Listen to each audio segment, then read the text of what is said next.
Good morning dear students. इससे जो last video lecture था उसमें हमने ऑक्सीमर्कुरेशन डीमर्कुरेशन के बारे में डिस्कशन किया था और वहाँ पे हमारे पास अल्कोहल की फॉर्मेशन थी। सो अब हम जो रिएक्शन स्टडी कर रहे हैं वो कहीं ना कहीं रिएक्शन हमारे पास इलेक्ट्रोफिलिक एडिशन रिएक्शन थी, या हम कह सकते हैं कि उन रिएक्शंस में हमारे पास हमने रिडक्शन का भी यूज़ किया या हाइड्रोलिसिस का भी यूज़ किया। So our next reaction is oxidation of alkene. हमें अब ऑक्सीडाइज करना है एल्कीन को। इसमें सबसे पहले हमारे पास रिएक्शन है हाइड्रोक्सिलेशन। हम KMnO4 का यूज करेंगे, dilute KMnO4, alkaline KMnO4, hot concentrated KMnO4 का हम यूज करेंगे, हम ओस्मियम टेट्राऑक्साइड का यूज करेंगे। सो हमारे पास इसमें 2 to 3 टाइप्स की रिएक्शंस हैं, हम उनके बारे में डिस्कशन करेंगे। कहीं पे हमारे पास एल्डिहाइड बनता है, कहीं पे कीटोन बनता है, कहीं पे फॉर्मिक एसिड बनता है। सो डिफरेंट टाइप के प्रोडक्ट हैं तो हम उनके बारे में डिस्कशन करेंगे। So today our topic is oxidation reaction of alkene. Oxidation reaction of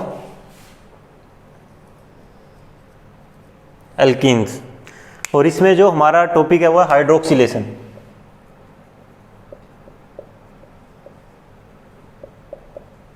सो जैसे नेम से कन्फर्म हो रहा है कि हाइड्रोक्सिलेशन मीन्स हमें एल्कीन का जो हमारे पास मॉलिक्यूल है उसका हाइड्रोक्सिलेशन करना है, और हाइड्रोक्सी मीन्स OH ग्रुप। सो इसमें होता क्या है कि हमारे पास एल्कीन है, हम एल्कीन को ट्रीट करते हैं 1% कोल्ड एक्वस KMnO4 KMnO4 के सॉल्यूशन में। एक्वस होता है हमारे पास पोटासियम परमैंगनेट का सॉल्यूशन होता है KMnO4 का। ओके, ये होता है हमारे पास कोल्ड और डाइल्यूटेड, उसका हमारे पास सॉल्यूशन होता है। और हमारे पास इसमें बनता है 1,2 diols,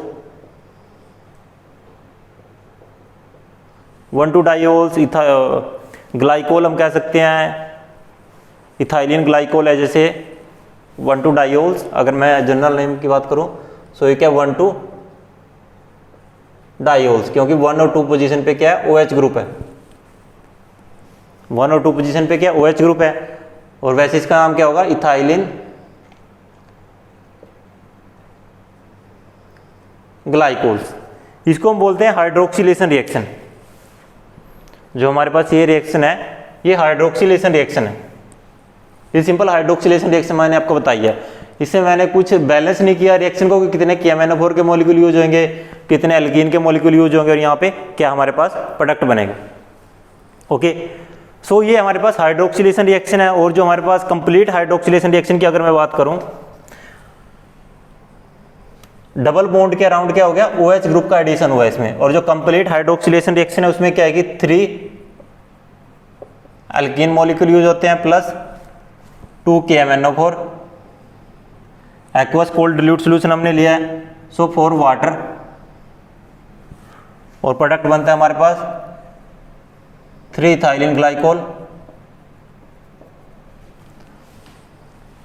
3 ethylene glycol plus 2 manganese dioxide plus, और साथ में निकलता है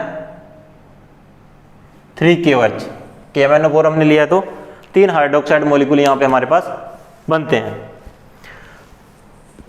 सो एल्कीन हमारे पास है, KMnO4 हमने इसमें डाला, कोल्ड डिल्यूट हमने सोल्यूशन इसमें KMnO4 का हम यूज करते हैं, 1% हम एक्वस सोल्यूशन लेते हैं। 1,2 डायोल्स बनेगा, 1,2 पोजीशन को हम विसिनल पोजीशन बोलते हैं, विसिनल डायोल्स, इथाइलिन ग्लाइकोल्स। किसी भी तरह का जो हमारे पास एल्कीन मॉलिक्यूल है उसमें OH ग्रुप का एडिशन हो जाएगा KMnO4 की हेल्प से। अब एक इस रिएक्शन की थोड़ी प्रैक्टिकल इंपॉर्टेंस भी है। इस रिएक्शन की प्रैक्टिकल इंपॉर्टेंस क्या है, इसको हम बेयर टेस्ट बोलते हैं, बेयर टेस्ट।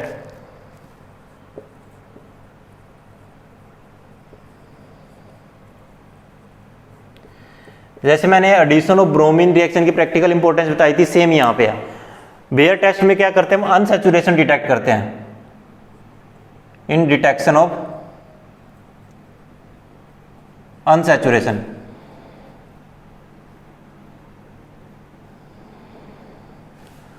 हम अनसैचुरेशन को डिटेक्ट करते हैं। होता क्या एक्चुअल में, मुझे नहीं, अगर मेरे पास कोई एक अननोन मॉलिक्यूल और मैं उसमें अनसैचुरेशन पता करना चाहता हूँ कि उसमें डबल बॉन्ड है या नहीं, सो मैं इसको KMnO4 के साथ रिएक्ट करता हूँ। KMnO4 से रिएक्ट करने के बाद वो क्या करेगा, अल्कोहल की फॉर्मेशन करेगा। अगर उसमें डबल बॉन्ड है तभी KMnO4 से रिएक्शन करने के बाद अल्कोहल की फॉर्मेशन होगी, या ग्लाइकोल्स या 1,2 डाइओल से वहां पे बनेगा। ओके, अब KMnO4 का रंग कलर होता है पिंक वॉयलेट कलर। इसका कलर कैसा होता है, पिंक वॉयलेट कलर होता है।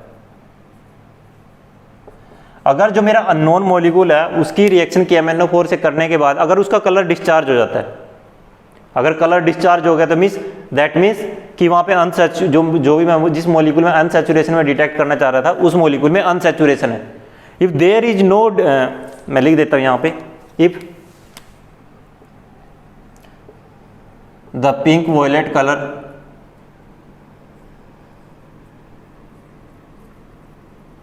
Colour discharge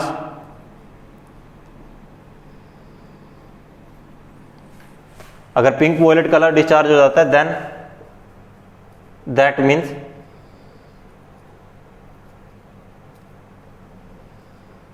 molecules is unsaturated। if the pink violet color discharge, if ये मैं डायरेक्ट लिख दूं, अदरवाइज अगर नहीं डिस्चार्ज होता, अदरवाइज मॉलिक्यूल इज सैचुरेटेड।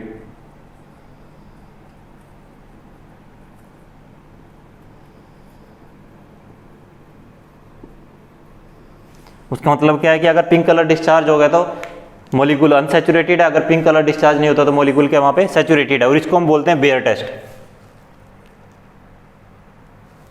इसकी हम बोलते हैं बेयर टेस्ट। सो अगर आपसे बेयर टेस्ट पूछ लिया जाता है, सो आपको कोई एल्कीन ले लो आप, एज एग्जांपल आपको वहां पे दिखाना है, एल्कीन की KMnO4 के साथ रिएक्शन करके वहां पे इथाइलिन ग्लाइकोल बनाओ। इथाइलिन ग्लाइकोल बनाने के बाद आप वहां पे उसकी थ्योरेटिकली एक्सप्लेनेशन लिख सकते हो।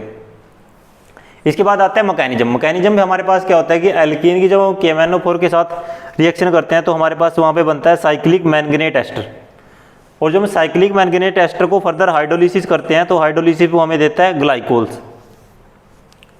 हाइड्रोलिसिस हमें वहां पे मिलता है ग्लाइकोल्स। ऐसे ही जब हम एल्कीन की भी सेम रिएक्शन होती है, एल्कीन में भी हमारे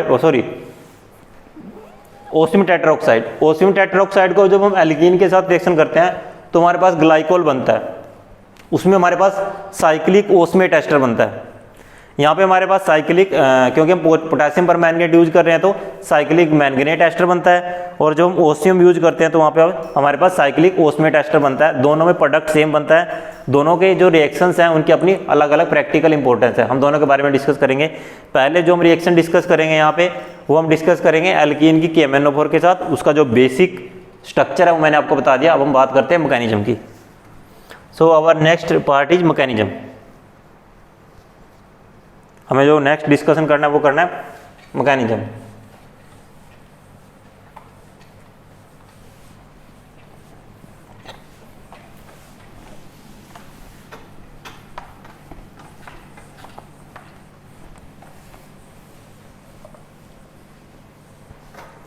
मैकेनिज्म की हमें डिस्कस करना है।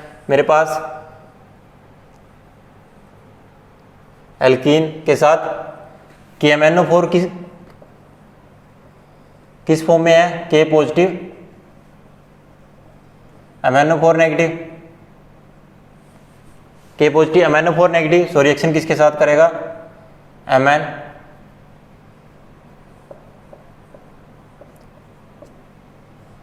इस टाइप से इसका स्ट्रक्चर रहेगा। यहाँ पे क्या होता है, साइक्लिक मैकेनिज्म होता है, ये इस पे अटैक करेगा, ये इस पे, क्योंकि मैंगनीज क्या है यहाँ पे +7 ऑक्सीडेशन स्टेट में है, और +7 ऑक्सीडेशन स्टेट में है कि उसके पास क्या है 3d0 4s0। मैंने सिर्फ वैलेंस इलेक्ट्रॉनिक कन्फिग्रेशन लिखी है। सो जब ये ऑक्सीजन और मैंगनीज के बीच में जो डबल बॉन्ड में जो इलेक्ट्रॉन यूज हो रहे हैं, जब वो मैंगनीज के पास जाते हैं तो उसके पास वो अनसेड पेयर की फॉर्म में रहते हैं, वो इजिली d ऑर्बिटल में वहाँ पे d ऑर्बिटल में एंटर कर जाते हैं। मीन्स d ऑर्बिटल एम्प्टी होने की वजह से जो एल्कीन मॉलिक्यूल है वो इसके साथ इजीली रिएक्शन देता है, और ये यहाँ पे बनाएगा। यहाँ पे क्या फॉर्मेशन क्या होगी, CH2 oxygen oxygen MnO negative double bond हो। इसको हम बोलते हैं cyclic manganate ester. Cyclic manganate ester. इसके बाद हम इसकी रिएक्शन करते हैं, सॉरी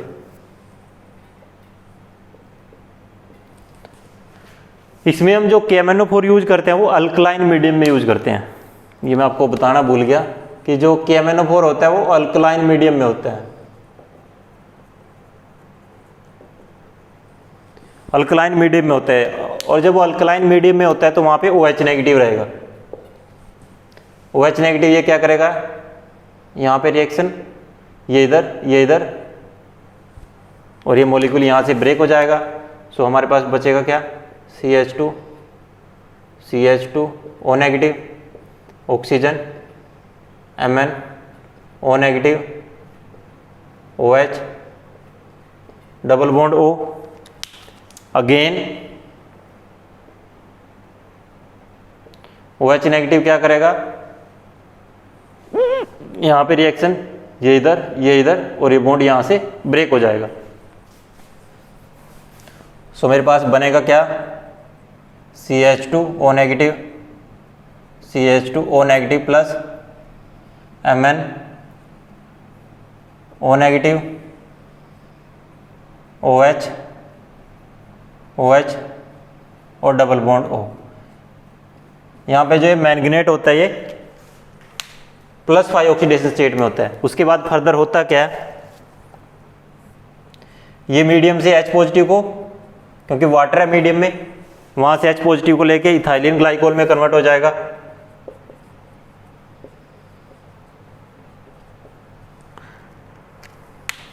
और जो ये मॉलिक्यूल है यहाँ पे, जब ये इलेक्ट्रॉन मैंगनीज के पास गए तो यहाँ पे इस तरह से होता है।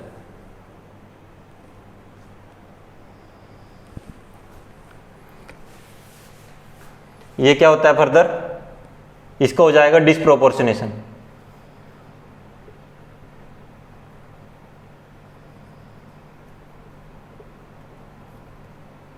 ये डिस्प्रोपोर्शनेशन रिएक्शन शो करेगा और ये कन्वर्ट हो जाएगा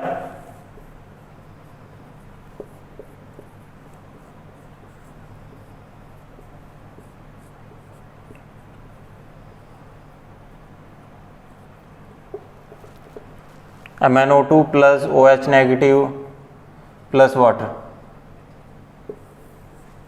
मेनली मेरा कहने का मोटिव ये है कि जो ये जो मॉलिक्यूल यहाँ पे बना है ये फर्दर डिस्प्रोपोर्शनेशन होके MnO2 और मैंगनेट आयन में कन्वर्ट हो जाएगा। और जो मैंगनेट आयन होता है ये फर्दर एल्कीन के साथ रिएक्शन करके हमें फिर इथाइलिन ग्लाइकोल जो हमारा वहाँ पे प्रोडक्ट है वो हमें वहाँ पे मिल जाएगा। इथाइलिन ग्लाइकोल या विसिनल डायोल्स, विसिनल ग्लाइकोल भी हम कह सकते हैं, या 1,2 डायोल्स। सो ये इसका मैकेनिज्म है, ऑक्सीडेशन रिएक्शन ऑफ जो एल्कीन्स हैं उसका ये मैकेनिज्म है हमारे पास। अगर मैं बात करूँ, सबसे पहले एल्कीन क्या करेगा, जो परमैंगनेट आयन है, जो मेरे पास यहाँ पे एल्कीन या इथाइलिन मॉलिक्यूल है, परमैंगनेट आयन के साथ रिएक्शन करेगा, साइक्लिक मैंगनेट एस्टर बनाएगा। साइक्लिक मैंगनेट एस्टर में फिर हम उसकी हाइड्रोक्सिलेशन करेंगे, हाइड्रोलिसिस करेंगे हम उसकी यहाँ पे हाइड्रोलिसिस करेंगे हम, बेसिक मीडियम में हाइड्रोलिसिस करेंगे। और वैसे भी जो हम KMnO4 यूज कर रहे थे इस रिएक्शन में वो अल्कलाइन मीडियम में होता है। जो KMnO4 होता है वो अल्कलाइन मीडियम में हम यूज करते हैं। OH नेगेटिव मैंगनीज पर अटैक करेगा, क्योंकि मैंगनीज के पास d ऑर्बिटल वैकेंट है, वो ईजिली इलेक्ट्रॉन को वहाँ पे रिजाइड कर सकता है, या ईजिली जो इलेक्ट्रॉन है वहाँ पे वो कुछ टाइम के लिए वहाँ पे वो उसको अकोमोडेट करा सकता है। OH नेगेटिव इस पर अटैक करेगा, ये बनेगा, दोबारा OH नेगेटिव आएगा और जो यहाँ से मॉलिक्यूल है वो डिपार्ट हो जाएगा, ये मॉलिक्यूल वहाँ से डिटैच हो जाएगा, ये H पॉजिटिव लेगा मीडियम से और इथाइलिन ग्लाइकोल में कन्वर्ट हो जाएगा। और हमारे पास ये, या वैसे भी जो ये क्या करता है, जो हाइड्रोक्स जो H पॉजिटिव ये इस मीडियम से लेके CH2H में कन्वर्ट हो जाता है और ये यहाँ पे इस तरह से परमैंगनेट आयन बनेगा, मैंगनीज डाइऑक्साइड वहाँ से रिलीज होगा और इस तरह से हमारे पास यहाँ पे इसका मैकेनिज्म होता है।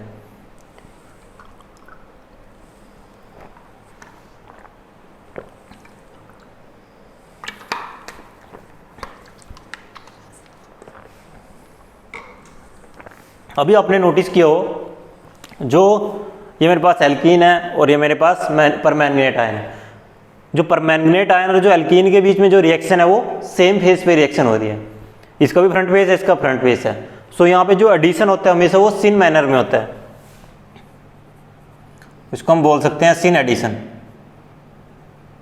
क्योंकि सेम फेस में रिएक्शन हो रही है। ये तो है नहीं कि ये इस साइड से रिएक्शन हो रही हो, मीन्स सेम फेस में रिएक्शन हो रही है तो सिन एडिशन। और जो ये सब चीज़ें काम आती हैं हम स्टीरियोकेमिस्ट्री में। फर्दर हम इसकी स्टीरियोकेमिस्ट्री पढ़ेंगे, उसमें हम चेक करेंगे कि सिन हाइड्रोक्सिलेशन, हम इस रिएक्शन को सिन हाइड्रोक्सिलेशन भी बोलते हैं। This reaction is also called syn hydroxylation. हम इस रिएक्शन को सिन हाइड्रोक्सिलेशन भी कहते हैं। सिन हाइड्रोक्सिलेशन अगर आपने मैकेनिज्म समझ लिया तो मुझे नहीं लगता आपको कुछ प्रॉब्लम आनी चाहिए किसी भी एग्जाम्पल को करने में।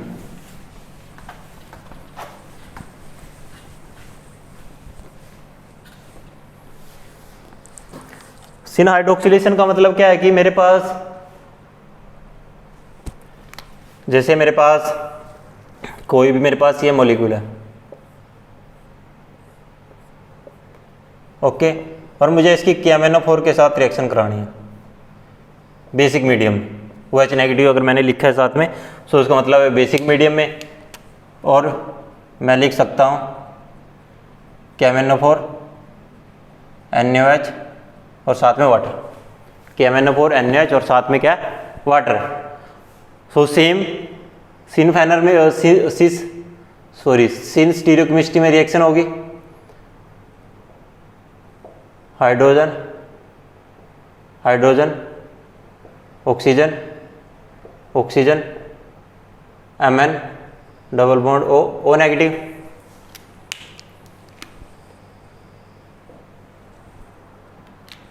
ओके, जो ज्योमेट्री रहेगी वो सिन रहेगी, जो स्टीरियोकेमिस्ट्री रहेगी। उसके बाद क्या होगा, H2O OH negative, hydrolysis, hydrolysis में प्रोडक्ट क्या बनेगा,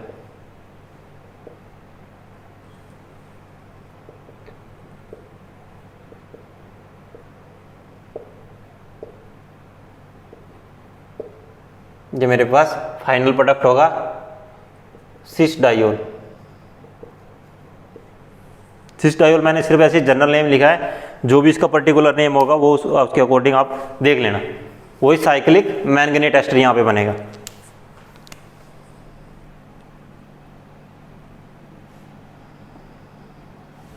इसको हम बोलते हैं स्टीरियोकेमिस्ट्री। अगर मैं इसकी स्टीरियोकेमिस्ट्री की बात करता हूँ,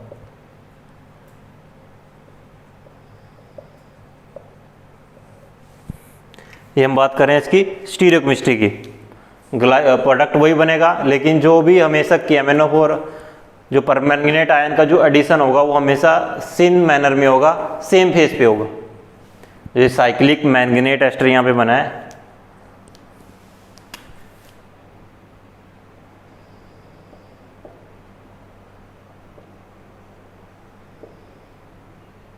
साइक्लिक मैंगनेट एस्टर। ओके, इसके बाद हम बात करते हैं ओस्मियम टेट्राऑक्साइड की। ओस्मियम टेट्राऑक्साइड का भी सेम काम है। ओस्मियम टेट्राऑक्साइड का भी क्या है, सेम काम है, मैकेनिज्म भी सेम है इवन।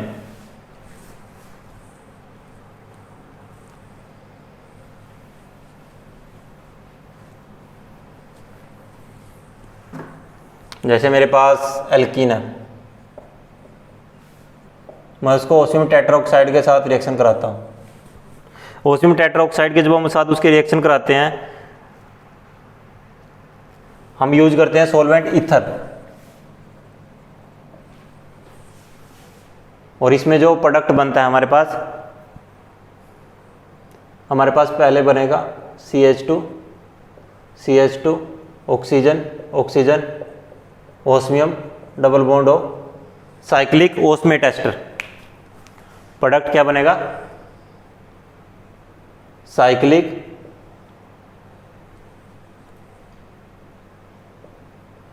ओस्मेट एस्टर। और जो साइक्लिक ओस्मेट एस्टर बना है, जब वो फर्दर हम उसको रिड्यूस कराते हैं सोडियम सल्फाइड के साथ या सोडियम बाइसल्फाइड। सोडियम सल्फाइड या सोडियम बाइसल्फाइड के साथ हम जब उसकी रिएक्शन कराते हैं सो हमारे पास बनता है CH2OH, CH2OH, ये हमारे पास प्रोडक्ट होता है। सेम वही इथाइलिन ग्लाइकोल बनेगा जब हम उसकी सोडियम सल्फाइड या सोडियम बाइसल्फाइड के साथ रिएक्शन कराएंगे। सेम यहाँ पे अगर मैं ओस्मियम टेट्राऑक्साइड डालता हूँ तो यहाँ पे क्या होगा, सिर्फ ओस्मियम चेंज हो जाएगा और यहाँ पे क्या होगा,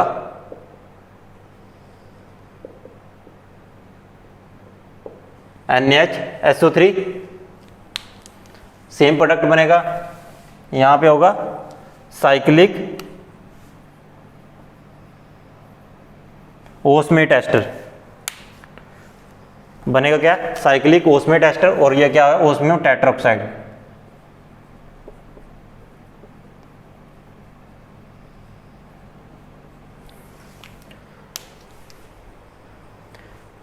ये सेम रिएक्शन है अगर हम ओस्मियम टेट्राऑक्साइड की बात कर रहे हैं।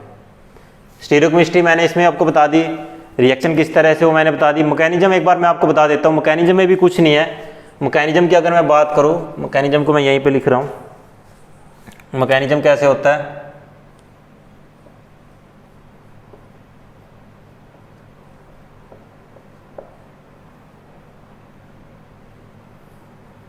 ये इसका मैकेनिज्म होता है।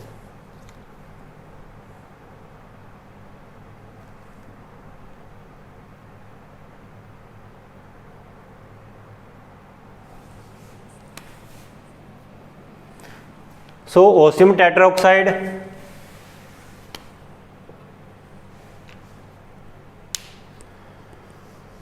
ओस्मियम टेट्राऑक्साइड और KMnO4 के साथ जब हम रिएक्शन कराते हैं सो उनका जो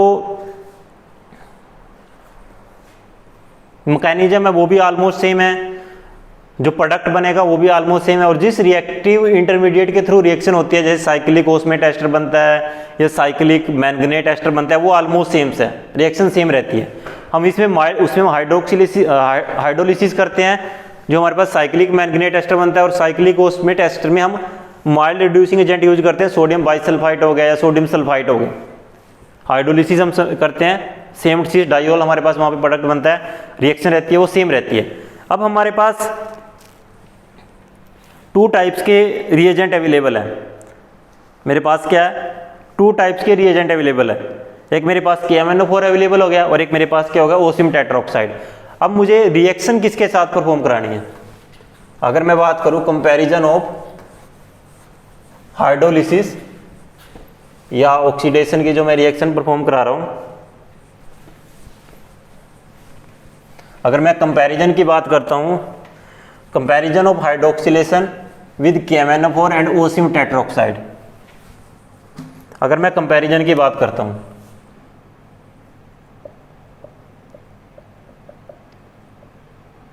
कंपैरिजन ऑफ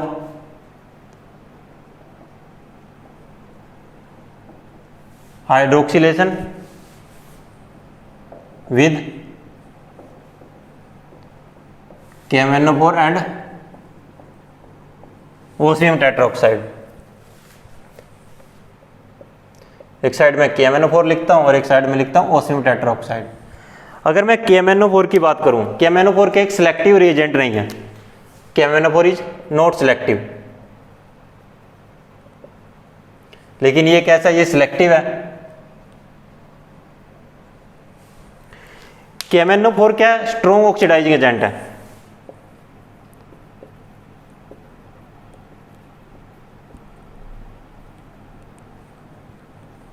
ये क्या, स्ट्रॉन्ग ऑक्सीडाइजिंग एजेंट है। स्ट्रॉन्ग ऑक्सीडाइजिंग एजेंट होने की वजह से यहां पे क्या बनता है, strong oxidising agent give side product,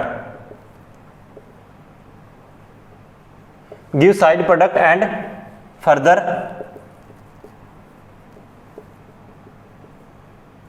oxidise glycol to alpha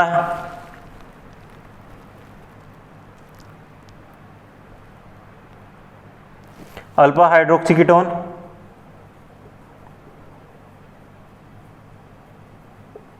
और further to acid. So low yield.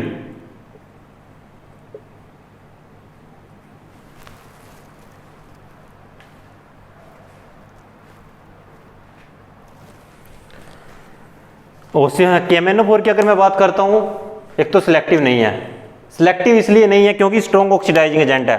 Strong oxidising agent है, स्ट्रॉन्ग ऑक्सीडाइजिंग एजेंट होने की वजह से क्या देता है, साइड प्रोडक्ट देता है। साइड प्रोडक्ट कैसे देता है, कई बार ये क्या करता है, जो C डबल बॉन्ड C होता है उसी को क्लीवेज कर देता है, डबल बॉन्ड को ब्रेक कर देता है। और डबल बॉन्ड को ब्रेक भी ना करे, जो हमारे पास ग्लाइकोल बना है, ग्लाइकोल को फर्दर अल्फा हाइड्रोक्सी कीटोन होगा या फर्दर एसिड में कन्वर्ट कर देता है, एसिड में कन्वर्ट कर देता है, साइड प्रोडक्ट देता है। सो इस केस में जनरली जो यील्ड रहती है वो लो यील्ड रहती है। लेकिन ओसियम टेट्राऑक्साइड कैसा है, सिलेक्टिव है। सिलेक्टिव होने के साथ साथ जो यील्ड रहती है वो हाई यील्ड रहती है, हाई यील्ड। और जो ओसियम है टेट्राऑक्साइड है वो क्या, माइल्ड ऑक्सीडाइजिंग एजेंट है, mild oxidising agent, so not give side product. So इस केस में क्या होते हैं, साइड प्रोडक्ट नहीं मिलेंगे, साइड प्रोडक्ट नहीं मिलेगा आपको। सेकेंडली अब हम KMnO4 भी है मेरे पास और ओसियम टेट्राऑक्साइड भी है, लेकिन ओसियम टेट्राऑक्साइड कैसा है, ये एक्सपेंसिव है, एक्सपेंसिव और टॉक्सिक, ये दोनों ही है, एक्सपेंसिव और टॉक्सिक। लेकिन KMnO4 कैसा है, ये चीप भी है, सस्ता है और नॉन टॉक्सिक है। साइड प्रोडक्ट बेशक से देते हो, यील्ड भी कम देता हो बेशक से, लेकिन नॉन टॉक्सिक है। वो कैसा है, नॉन टॉक्सिक है और सस्ता भी है, थोड़ा किफायती पड़ता है हमें, चीप है। लेकिन ओसियम टेट्राऑक्साइड क्या, एक्सपेंसिव है और टॉक्सिक है। एक्सपेंसिव और टॉक्सिक होने की वजह से इसलिए हम ओसियम टेट्राऑक्साइड को जनरली यूज नहीं करते, ओसियम टेट्राऑक्साइड को हम इतना ज़्यादा यूज नहीं करते। ओसियम टेट्राऑक्साइड को सिर्फ हाई लेवल पे यूज किया जाता है। हाई लेवल मीन्स जब हमें किसी रिएक्शन में एक स्पेसिफिक प्रोडक्ट चाहिए होता है, एक स्पेसिफिक प्रोडक्ट हमें चाहिए होता है, उन्हीं रिएक्शन में जब ऑर्गेनिक सिंथेसाइज करते हैं, कोई हमें बल्कि मॉलिक्यूल हम बना रहे हैं, सिर्फ हम उन्हीं रिएक्शन में ओसियम टेट्राऑक्साइड को यूज करते हैं। जनरली हम स्मॉलर लेवल पे जब हम बात करते हैं, स्मॉल स्केल पे हम बात करते हैं, तो वहाँ पे KMnO4 का यूज करते हैं, और लार्ज स्केल पे हम ओसियम टेट्राऑक्साइड का यूज करते हैं, used at large scale, industry में यूज किया जाता है जनरली। और KMnO4 को हम यूज करते हैं स्मॉल स्केल पे। सो ये कंपैरिजन है हमारे पास, जब हमारे पास टू टाइप्स के ऑक्सीडाइजिंग एजेंट अवेलेबल है, KMnO4 एंड ओसियम टेट्राऑक्साइड। सो उन दोनों की क्या क्या अलग से अपनी अपनी इंपॉर्टेंस है, एक बार आप देख सकते हो।